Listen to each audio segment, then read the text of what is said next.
Salve, salve todos os estudantes do nono ano, sejam todos muito bem-vindos à nossa aula de língua portuguesa de hoje. Eu sou o professor Mauro Farias, um homem negro de 1,76 m, cabelo curto, barba crescida, estou usando uma camisa social vinho e uma calça bege, um sapato marrom. Estou na frente de um púlpito hoje não tem a bancada, é um púlpito com um tablet à minha frente, uma garrafa branca também, com aquela aguinha abençoada para o decorrer da aula. Nossa aula de hoje, olha só, respeitável público, né? É um nome que remete a uma situação que a maioria dos estudantes ou aqueles que estão acompanhando a aula, os professores, conseguem entender. Antes da gente caminhar com a aula, o meu sinal de Libras, que eu estava esquecendo, né? O Mzinho aqui próximo da bochecha. E comigo, como sempre, auxiliando na tradução para Libras, o nosso querido amigo Marco. Olá, Marco, seja bem-vindo. Olha só, gente, então a aula de hoje com esse título Respeitável Público tem esse nome que remete a uma situação que eu espero que todos conheçam. Então vamos à apresentação da aula. Objetos de conhecimento, estratégias de produção, planejamento e produção de apresentações orais, participação em discussões orais de temas controversos de interesse da turma e ou de relevância social. Estratégias e procedimentos de leitura em textos reivindicatórios ou propositivos. Objetivos desta aula é estimular a reflexão e análise crítica a partir de situações reais relacionadas ao âmbito social e também relacionar textos multissemióticos para representar de forma objetiva diversas realidades, ou seja, temos muita coisa para falar e os 20 minutos que nós temos terá de ser suficiente, então vamos ter que pedir prorrogação aqui. No conteúdo da aula, olha só, na aula anterior, a gente vai lembrar o que a gente falou na aula anterior, a argumentação sobre questões polêmicas, trabalho informal e o circo, e também vamos trazer aí esse gênero que é a fotolegenda. Quando eu falo de questões polêmicas, aí que vai entrar naquela questão do objetivo, né, de análise de situações controversas. Ou seja, o que é situações controversas? São aquelas que geram debate, que um pensa de um jeito e o outro pensa de outro. E geralmente a gente chama de questões polêmicas porque mexe com questões sensíveis, né? Mas são temas que precisam ser debatidos e o estudante ele precisa estar preparado para debater temas sensíveis da sociedade, porque a sociedade é nossa, né? Nós fazemos a sociedade, tá? Fotolegenda é o gênero textual que a gente vai trabalhar. Vocês vão ver, é muito bacana quando a imagem ela não é acompanhada de textos longos, né? Então você tem a fotoreportagem, né? Desculpa, que está relacionada à fotolegenda. Você tem ali imagens com uma simples legenda, um texto curto embaixo que vai identificar a situação ou o personagem que se trata, mas sem aqueles textos longos, né? Sem as reportagens longas, que são aqueles textos em prosa. Tá bom? Retomada, então. Vamos lá. Na aula anterior, o que falamos na aula anterior? Que foi a aula 6. Falamos sobre a corrente do bem, ações solidárias. Porque a gente vinha num percurso aí no Currículo em Ação, em que a gente tratava de texto literário e o contexto social dentro do texto literário, e a gente falava sobre associação de contextos, ou seja, verificando o que o autor trouxe para o texto dele sobre a questão de diferenças e abismos sociais, né? Em relação ao contexto que a gente vive hoje, o nosso contexto de recepção, e fazíamos associação. Será que muito do que se falava nas obras ainda acontece hoje, ou é diferente, ou é pior? Então a gente fez esse trabalho.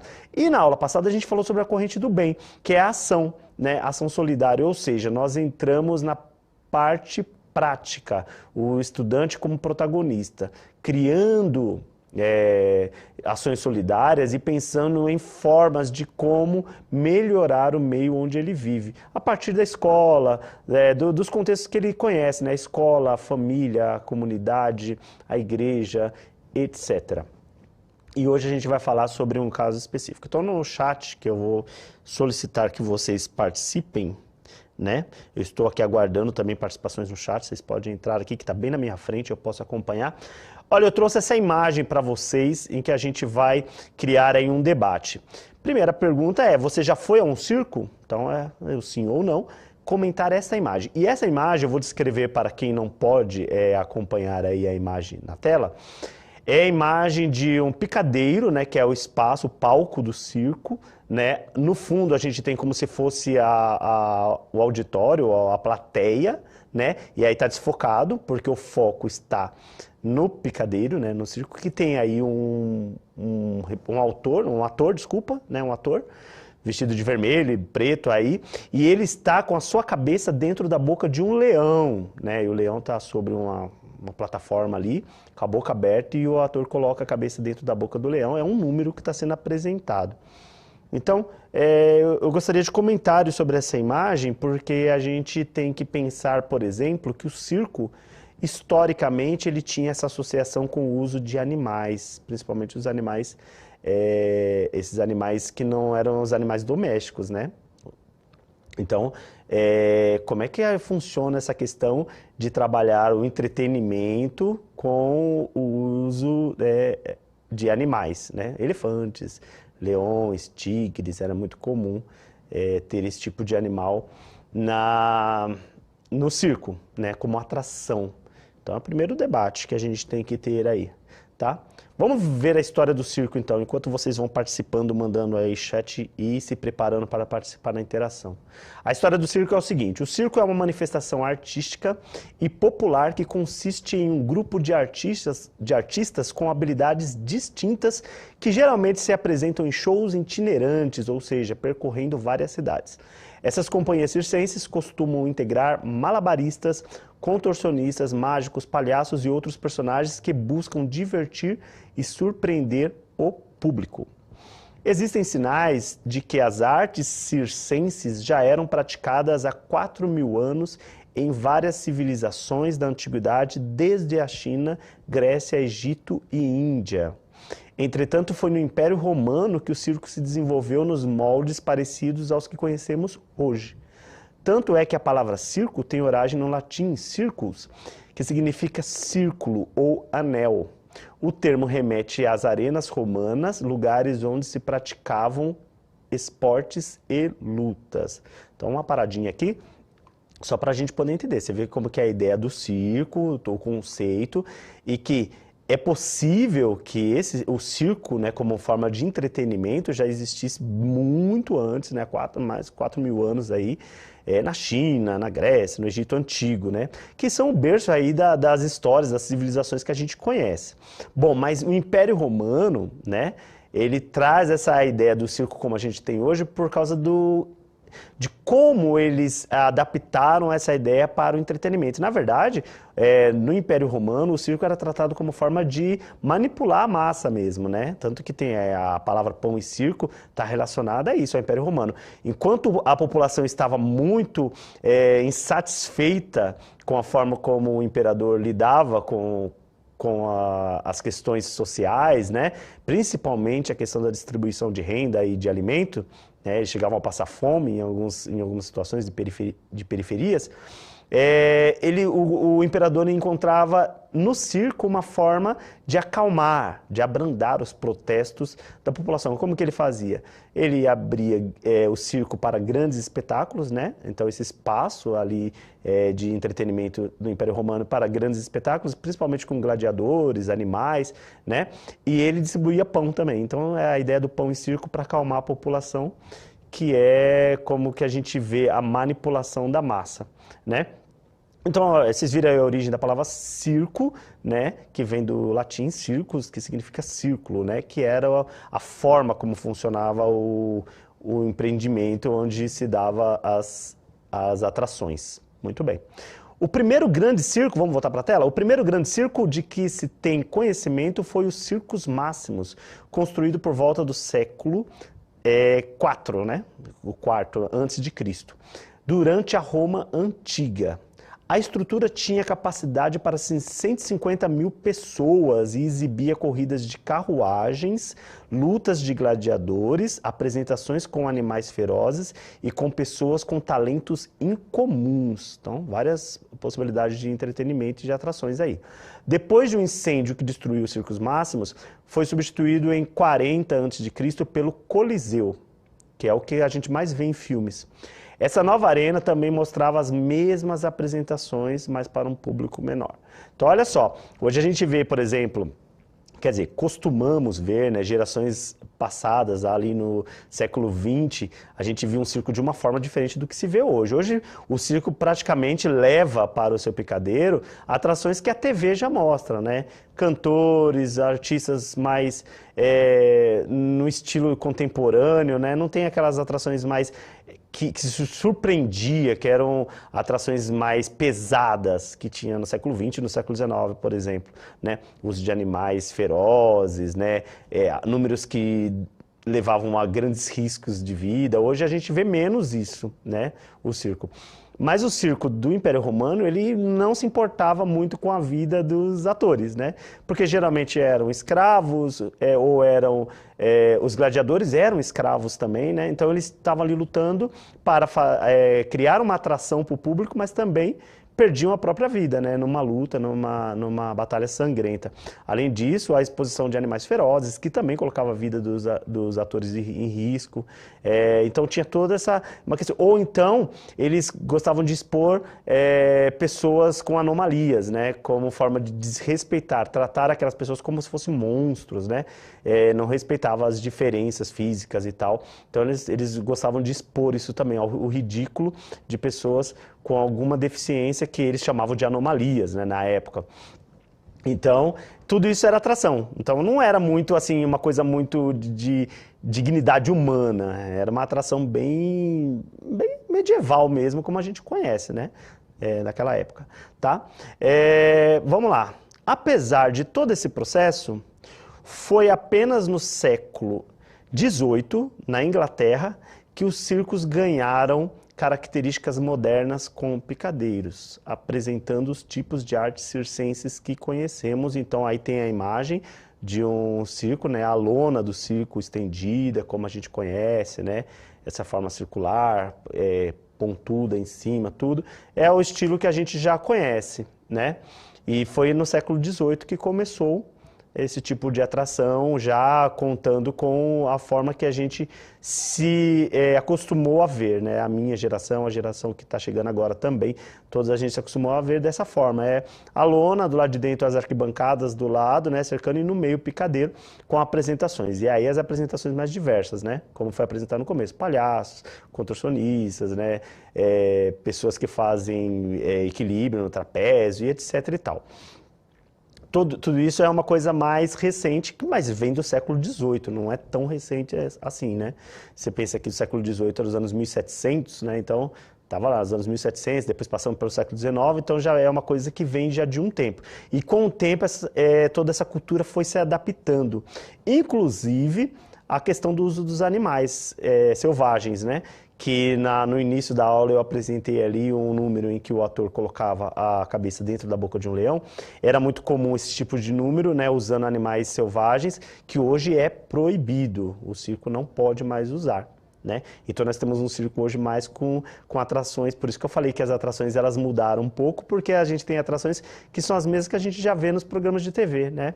A maioria delas, então não tem uma coisa muito espetacular como era nessa época. E aí é uma discussão, tá? Que eu convido os estudantes que estão aqui, ó, o Clay, o Yuri, o Kelvin, todos que estão participando aqui no chat, se quiserem dar aí a sua opinião sobre como que funciona, como que vocês veem um circo sem os animais selvagens, né?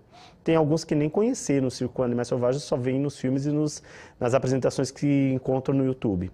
Mas é uma discussão, tá? Que é o que a gente vai entrar agora, a questão polêmica, tá? Primeiro a gente vai falar do trabalho informal. Então, uma definição do que é uma questão polêmica. Estabelece debate, confronto entre pontos de vista diferentes a respeito de um mesmo tema. É, por exemplo, a aproximação de posições a favor e contra algo. Então, questão polêmica sempre vai ter isso. Vai ter o a favor e o contra, e você vai ter que levantar argumentos, esses argumentos vão levantar pontos de vista, e aí vai ter o debate, tá? Então, vamos à leitura do texto. Bem-vindos ao espetáculo Sentidos do Trabalho para Artistas Circenses.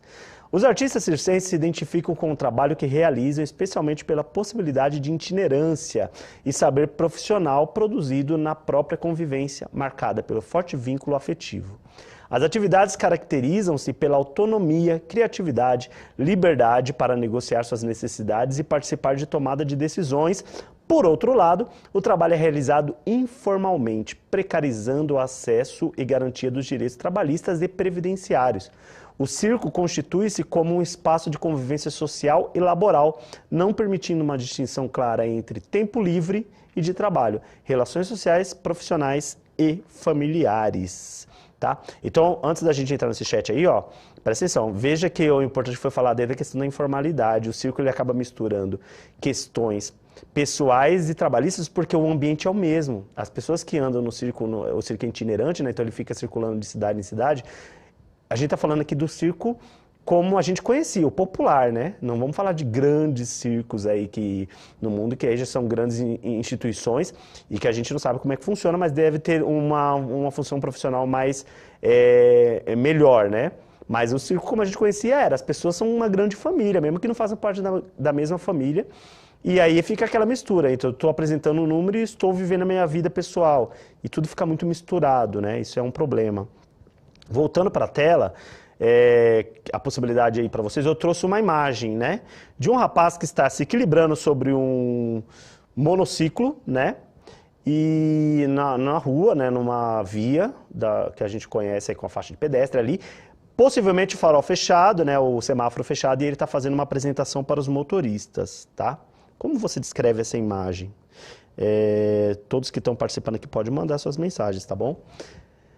Na prática, vamos lá. As situações polêmicas, entre outras, podem ser as seguintes: trabalho informal, desagrado dos motoristas com a situação, o malabarista pode ficar mal acostumado com as doações, não dá para confiar, eles são marginais. Então são os tipos de comentários que você pode ouvir numa situação como essa que a gente viu na imagem anterior. Alguém se apresentando na frente do carro. Ali era um malabarista, tem vários outros, né?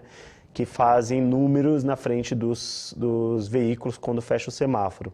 Então você pode ouvir tudo isso aí, ó.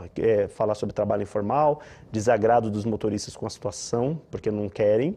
O malabarista pode ficar mal acostumado com as doações, tem gente que pode falar isso, ele tá aí, nunca vai ser nada na vida porque está acostumado aí com o dinheiro que recebe.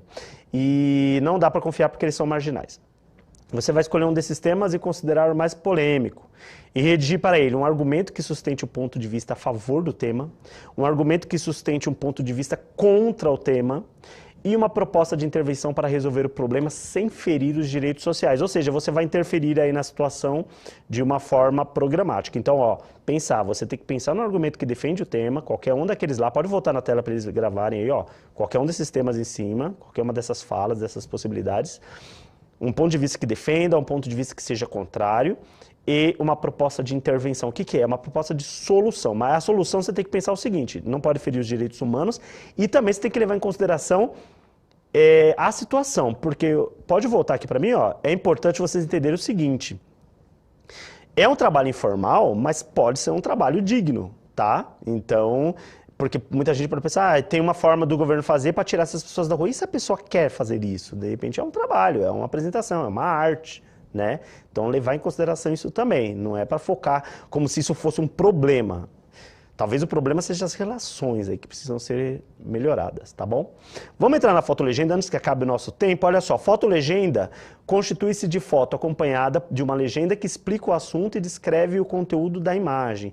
É bastante utilizada em jornais e revistas impressos ou digitais. Tem a finalidade de passar informações de rápida leitura, ou seja, é aquilo que eu falei, imagem sem aquele texto longo, você já entende pela imagem o que está acontecendo. Olha um exemplo aí, ó. A legenda lá embaixo: ONG que resgata animais de rua pede apoio para custear a alimentação e cuidados médicos. A própria imagem já choca as pessoas que vêm, principalmente aqueles que gostam muito dos bichinhos, que olham e veem que o cachorro está sofrendo, é um cachorro sofrido que foi resgatado, tá, da rua. Então veja que a própria imagem já é a notícia, né? Mais um exemplo, olha lá, um outro cachorro deitado na calçada, num muro aí meio acabadinho. Olha a legenda: cresce o número de animais abandonados nas ruas de São Paulo, segundo reportagem do Centro de Mídias. É a reportagem que a gente fez, totalmente fictícia, obviamente, mas é só para entender. Então, a imagem já fala por si só, as pessoas já conseguem entender a mensagem que quer ser passada, a legenda só auxilia. Isso é o trabalho da fotolegenda. Gente, a gente vai continuar falando sobre isso na interação, então eu convido vocês a continuarem comigo, avaliem a aula, que aparece aí o QR Code na tela, e aguardem o toque da vinheta, a gente já volta.